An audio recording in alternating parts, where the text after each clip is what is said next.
So, on those days, and this is what I tell myself, whatever you're feeling right now, there's a mathematical certainty that someone else is feeling that exact thing.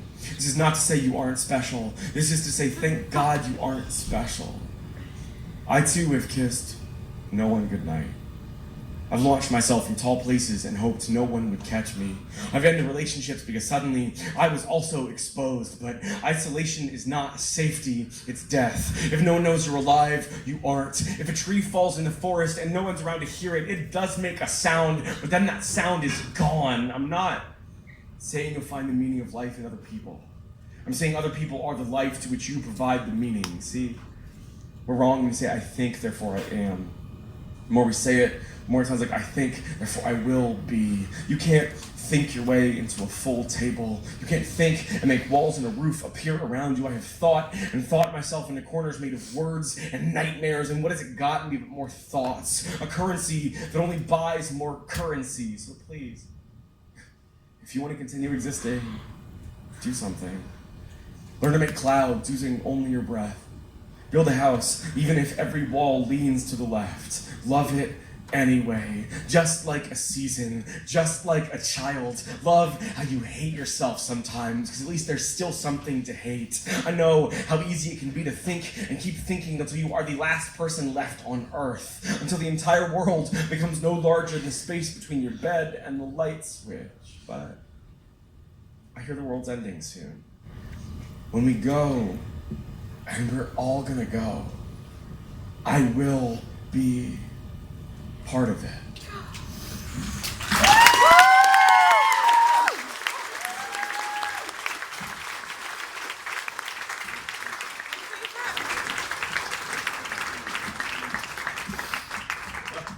Thanks, Val. Hell yeah. I wrote that poem in 2012. Remember how the world was gonna end in 2012? Yeah, it was like very topical for like 6 months, but it's really so topical. Anyway, all right. Cool. I got a few more poems, and then we're gonna get out of here. So my dickhead American friend over there, Mark.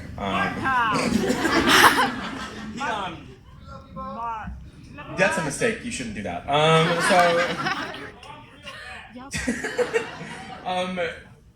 He's one of my best friends in the whole world, and he's been my tour manager on this whole thing. We've been running around this beautiful country together, just being genuine shitheads. And so Mark, last year I was going through some like pretty rough shit, and it was really no fun, and no one liked it. But Mark really took care of me, man. Like you need a friend like that when you're going through something tough to let you know like, hey, everything's fine. Here's your couch. Here's your bottle of whiskey. Just don't choke on your vomit, you know. And Mark was that dude for me, and he really took care of me. So one of the ways I tried to express my appreciation was I wrote a poem. Yeah, I hope you like it. Mark is the kind of guy who, given the opportunity, would never lock his car. If you've ever driven 2 blocks farther than you meant to and parked because good there, that's Mark.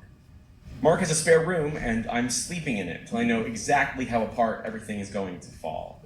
Mark says I can stay as long as I need, and I believe him, but also I'm cleaning each plate immediately after I use it. Everything stays in my room, and I play with his cat at every opportunity. I need to replace his shampoo soon. I'd be totally fucked if it weren't for Mark, but he knows, so I don't have to tell him. If you ever need someone to drive you to a firing squad, ask Mark. He's the kind of guy who, when he says you'll be fine, is probably right. The end isn't coming soon, just what's next. And Mark is going to be there, turning the record over, raising a middle finger, keeping the car running.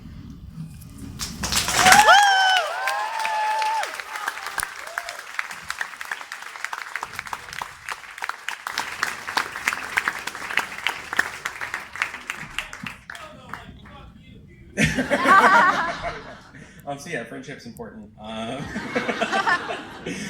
I read it, I read him that poem, and he was like, "This poem's fine, whatever." But he was like, "If you want to publish it or like perform it or shit, you have to title it the Ballad of Knuckled Jones." So that's the poem's called. That's what that poem is called. I sent it to my publisher. and they were like, Neil, good poem, friendship's important, but like, can we change the title? And I was like, we cannot. Sorry. Mark's a good bad dude, and you should. He's hanging out at the merch table, and you should go talk to him if you're trying to get some shit. Oh shit! So fancy. He's gonna be chilling. We're selling. Oh, I'm gonna shamelessly promote myself now. So we're selling. This is my book. It's our numbered days. It's very pretty. It's so because this is the last show of tour, and I still have some of them left, and I don't fucking want to. Normally they're 15 pounds, but tonight they're 10. And I've signed all the books that are on the table, so you should go. Hell yeah! So I just thanks for coming out and watching my tired, stupid ass. If you want a book, go get a book. I think it's pretty good. You should go talk to Mark and tell him he's a dickhead. All right. Cool, man. That's what's up. All right, I got a couple more poems.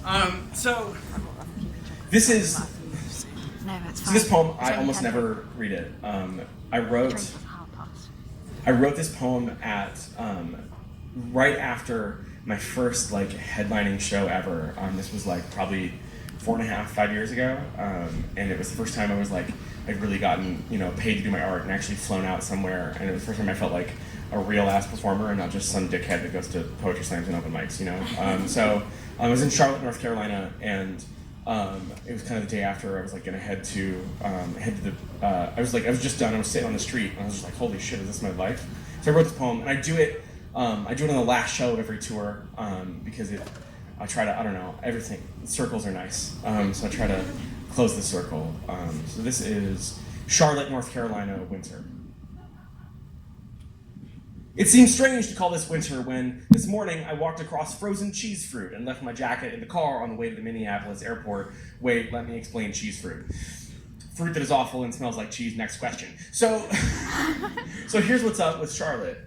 Downtown looks like the Emerald City had a baby with heaven. White and silver, all of it. And I'm sure they moved all the homeless people somewhere, but I'm not from here and have the privilege of not knowing that. I'm just here to perform poems for a bunch of college students, and the college is not asking me to acknowledge anyone's humanity. The college is not asking me to know anything more than I already know. I'm leaving tomorrow anyway, so I won't. It seems strange to call this winter when what I know of winter is not white, but gray. Strange when everything here is beautiful and none of it's home. I feel like I've spent my whole life in transit.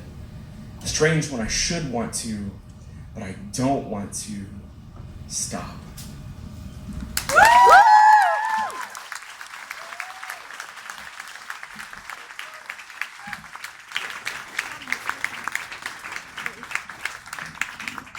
Thanks, y'all. I'm trying not to get emotional. This has been this has been a really important formative time in my life, and I don't want it to end, but I also want to go home and cuddle.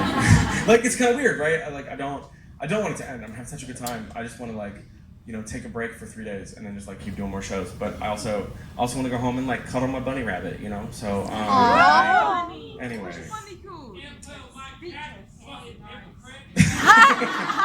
Yeah, Nietzsche's pretty cool. I like him a lot. All right, cool. So I got one more poem, and then we're gonna get out of here. So before I do that, I just want to can we give a huge round of applause to Sven, who did the poem.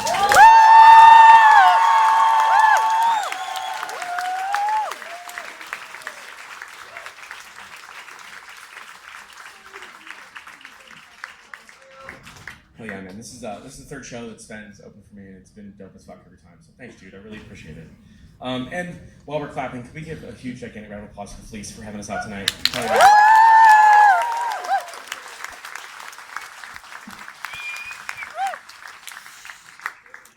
This venue's dope as shit, and they really, really took care of me, man. So seriously, take care of them. I know y'all don't tip or anything, but tip your bartenders. Just do it for once in your life. Just be tip your pants, dude. I'm just saying, man. Tip. I can't get over it because I'm American. So every time I'll order a shitload of drinks and I'll tip a pound, and everybody's like, "Are you sure?" And I'm like, "Are you sure?" So yeah, tip your fucking bartenders. They're good people. All right. cool, I have one last poem, and then we're all gonna go to sleep or drink or both.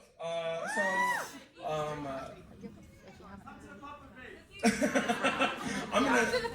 Is the pub called My Hotel Room Alone, where I go to sleep? Is that like that's where I'm gonna go, and you can't come there. So, not to be a jerk, but I haven't slept. Dude, I haven't slept enough in a month and a half. So, no, it's not fine. You know, I'm barely standing. So, cool. Last poem. I don't know if it's obvious from like all my poems forever and like just generally how I am, but I'm like very mentally ill, right? I'm hella crazy. So I was diagnosed with OCD when I was 11, and through a bunch of therapy, like all the therapy in the world, I was able to really get a handle on a lot of my tics and compulsions, to the point where like by the time I got to college, you couldn't really tell I had OCD unless I told you, which I didn't because it was none of your fucking business. But now people know because the internet, so whatever. But so I was about 21, 22, and I started having these really intense mood swings. And I didn't know what was going on, so I went and I talked to my old psychiatrist. She was like, yeah, dude. She said, yeah, dude, I love her. And she was like, yeah, dude, you have bipolar disorder. Like, your dad's got it, your brother's got it, you're bipolar. And I was like, well, shit. Because, like, the only narrative I had for bipolar disorder is sort of crazy artist archetype, right? Somebody who's way, way up, and they're super productive, and then they're way down and they kill themselves. So I was really sure I was going to be dead in 6 months, and like, it didn't happen. There's so many ways to be neuroatypical, right? Like when I'm way up or way down, I often hallucinate. Most of the time it's pretty cool, actually. It's like pretty fucking nice. Don't do drugs, but some days it's really the worst. Like some mornings I'll wake up and like all the walls are covered in spiders, and the sun's outside my window and it's screaming at me, and the birds. And for years after I was diagnosed, I'd have these days where I'd be freaking out so bad that I couldn't like get out of bed or go to work or like write a poem. And I spent that whole time just beating myself up. I was like, you're worthless. You don't care about your friends or your family or your career. Like if you really cared, you'd make yourself get over this, right? You just force yourself to get out of bed and go do all this shit. And the first day that I decided that I was gonna forgive myself for all this stuff I couldn't control, and that I was gonna love myself no matter what was going on in my head, like it didn't get better. Because nothing's magically gonna make your brain better. But it got so much easier to be who I was, you know? It took so much less energy to just exist. So that's kind of what this last poem's about. It's also full of dumb jokes because I'm me and I can't help myself. But seriously, if you get anything from this poem and this set and like my life in the world, I just want you to forgive yourself, and I want you to love yourself. This is my last poem. It's called The Future.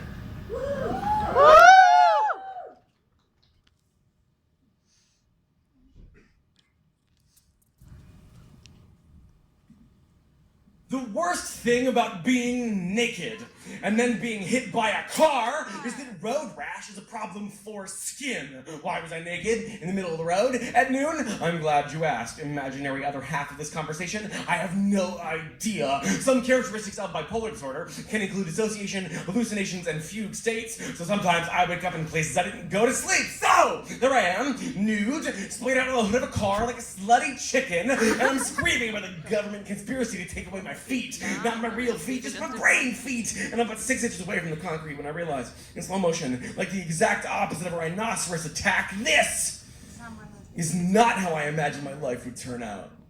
When I was little, I broke both my ankles jumping off a roof because I was sure a cape would enable me to fly. My parents attributed this to my strong imagination. Last year, my therapist called it a delusion. I failed to see the difference. Also, I really can fly and see the future and make stupid people leave coffee shops with my mind. 43% of the time. Sometimes I see people as colors. The point is, here's a list of things that my brain is hoping to do. Join a cult, start a cult, become a cabinet maker, kill myself, so in essence, become a cabinet maker.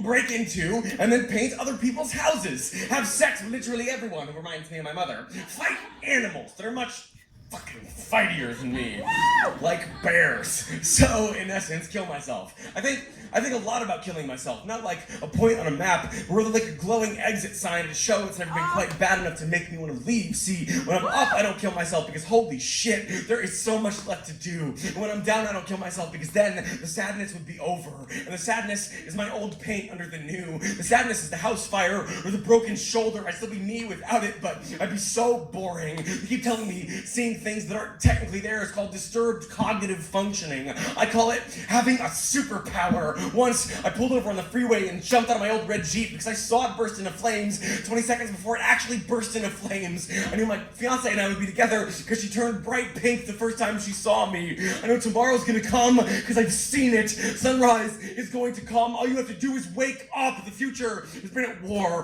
but it's coming home so soon. The future is the map and the treasure. The future looks like a child in a cape. The future is just like gravity. Everyone is slowly drifting toward everyone else. We will all be part of each other one day. The future is a blue sky and a full tank of gas. I saw the future.